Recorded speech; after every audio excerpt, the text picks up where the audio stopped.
Hi ma'am, hi sir, have a good day. I am Christian Ortega, 31 years old, single, and a graduate of Bachelor of Science in Hospitality Industry Management. I am 152 centimeters and 60 kilograms. I work as a nanny or maid here in the Philippines for almost 3 years. My family members of 4, 2 adults, 1 13 years old girl, and 3 years old boy.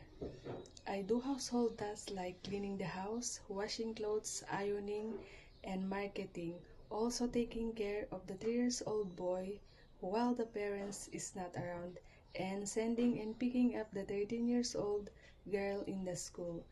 I want to work abroad because I want to earn more money and support my family and for my better future also. I am a hardworking person, honest, trustworthy, loyal, and a fast learner. If I am qualified in this position, I am willing to undergo training and to learn new things about nanny. And if I get hired, I promise that I will do my very best as your nanny. And I will finish my contract. Once again, ma'am, I am Christian Ortega. Thank you and God bless. Hope to see you soon.